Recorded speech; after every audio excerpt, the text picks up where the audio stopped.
What's the biggest sacrifice you took for your music career so far?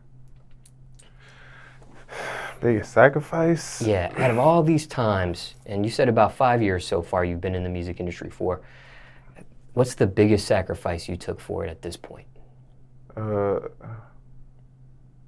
I can't really say I sacrificed anything, but like I would say right now, me personally, is I stopped smoking so I wouldn't go back to jail.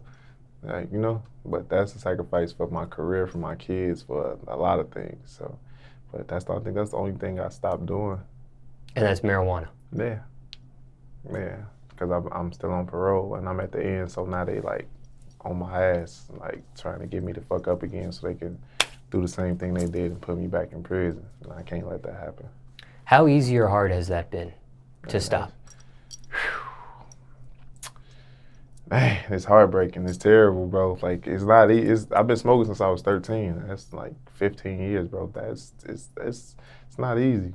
It ain't easy, but it's like the more I don't smoke, the more I don't got the urge to smoke no more. Like, then I used to think like it'll affect me in the studio because I'm so used to just smoking and rapping. But like all my last sessions in the studio, like my verse has been like done in 5 minutes, 6 minutes or something, like real fast. So I think now with a clearer head, I think I even rap better. But how has the success been of the music that you've been recording without smoking marijuana versus when you were smoking marijuana? See, I don't know because I ain't dropped none of it yet. So when I drop it, I'ma see. And then if I feel like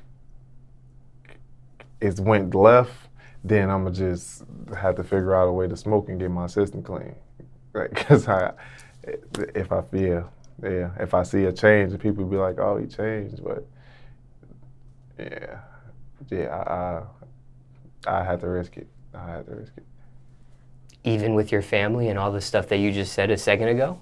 Yeah, I just had to find a way to get away and get around it.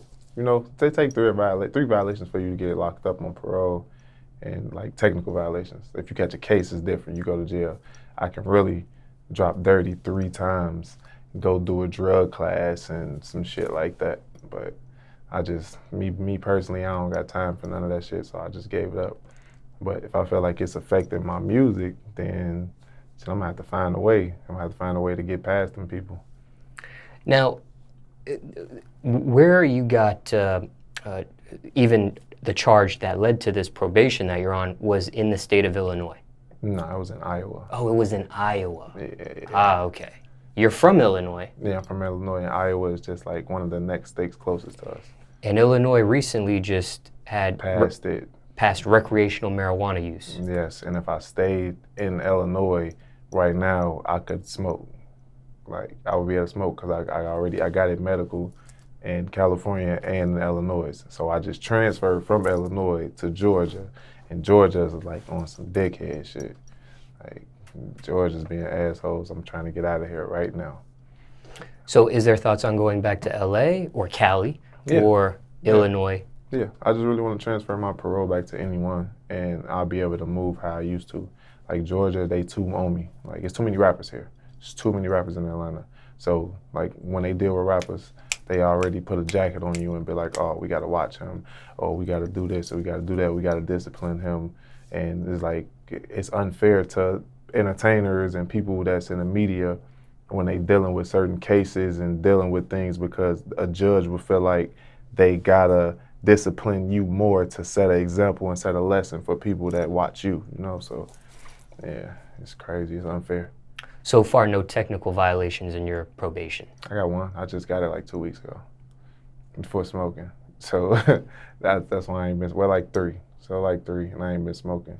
And they want me to do a 3-month drug program, but the reasoning for it was for the fact that I have a lot of drug cases. Like, so it's like, it's not because I'm smoking, because when I did the evaluation, you can tell them anything.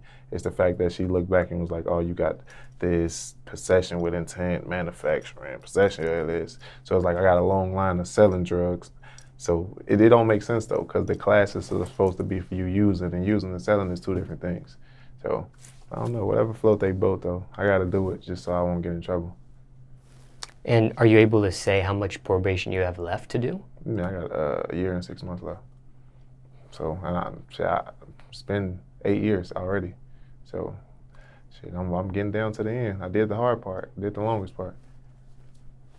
And for those that aren't familiar with the whole case and everything, are you able to just do a rundown of exactly what transpired in those 8 years? Yeah, so 2012 originally was when I caught the case. I caught a possession with intent to deliver, crack cocaine case. I pled guilty because they offered me probation after I sat like 6 or 7 months in the county jail. I came home. I was on probation for like 4 years and 8 months. In that time, that's when I started rapping.